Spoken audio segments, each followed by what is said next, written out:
Happy New Year and welcome to 2020, the beginning of the decade.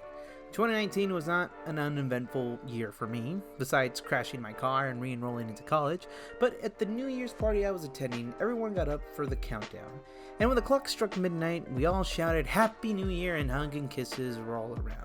And it got me thinking, why do we celebrate a new year? What is the significance of the calendar resetting? After about 15 minutes of Googling, I found out that there isn't a definitive answer of who created the new year. The farthest we can go back to is ancient Babylon, and for those who don't know, Babylon is an ancient city located in modern-day Iraq, and it was founded by Sargon the Great in 2334 BCE. Sidebar, BCE stands for before the Common Era. I grew up remembering it being BC as in before Christ, but we're progressive, so BCE it is. Anyways, Babylon is a really old city, and they celebrated the first day of spring every year, so other civilizations took note, and they used the sun and moon cycle to decide when the first day of spring was on their calendars. Until eventually, this one guy named Julius Caesar came in 46 BCE, and he made his own calendar, and he started his on January 1st. And honestly, current day calendars are heavily based off the Julian calendar, so that is the history of celebrating New Year's. But let's talk about some of the traditions.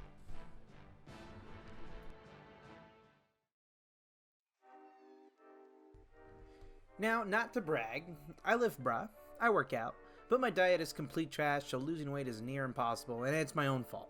But you know what? It's a new year, so a new year resolution I have for myself is not to eat like a human garbage disposal. Hey guys, fun thing. The index cards on your desk are resolution cards. You write your New Year's resolution on them, I'll collect them, and then display the cards on this resolution board. Wow. Did your baby draw that? The glitter is blinding.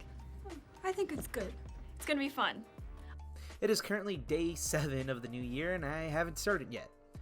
In all seriousness, I need to take my New Year resolution, well, a lot more serious. Wheezing.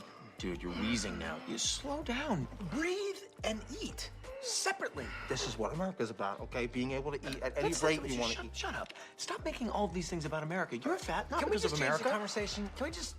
But I'm getting a little bit off topic. Let's refocus. One common tradition for the new year is a New Year resolution, which was started by the Babylonians. These people are kind of like trendsetters.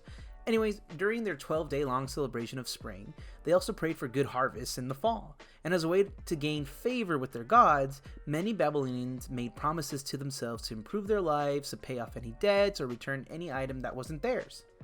It's that easy? That's not a resolution. That's just something I want to do. Okay, fine. I can do that.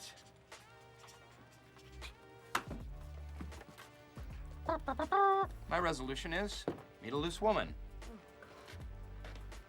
That's a good one. Yeah? You know what? That's my new one. I'm taking that one too. Awesome. Julius Caesar had a similar practice in Rome with his calendar. See, the word January comes from this two-faced god named Janus, whose spirit inhabits doorways and arches. January is kind of symbolic because it is believed that Janus looks into the previous year with one phase and he looks into the coming year with his other phase, and it's with that he is able to have foresight. Oh, right. Yeah, she's confirming what they call the status quo. I mean, we may tell ourselves that we're creating something of artistic value or this.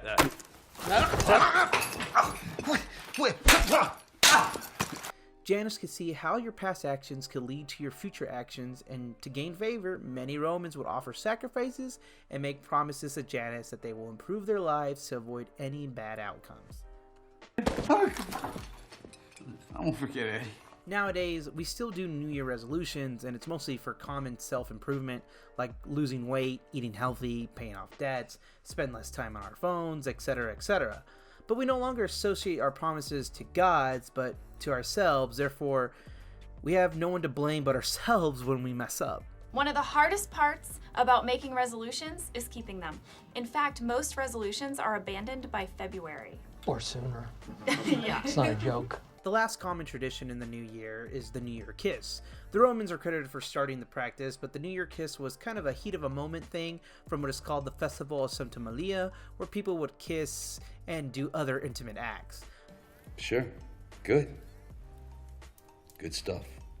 But much later, the English and the Germans celebrated the New Year by kissing the first person you see. The folklore goes that the first thing you do sets the tone for the rest of the year, so most people search for love and kindness, so they'll show love and kindness. Some parts of Europe have masked balls on New Year's. The mask represents the evil spirits from the year past, and the kiss purifies the masks, and therefore people remove their mask after they have their New Year kiss. Today, the kiss is just a kiss to most people. Some people usually kiss their significant other to show love and affection towards each other and to embark the new year together. Regardless, a New Year's is a cleanse for all of us, a time to refocus our efforts to improve ourselves and spend time with people we care about.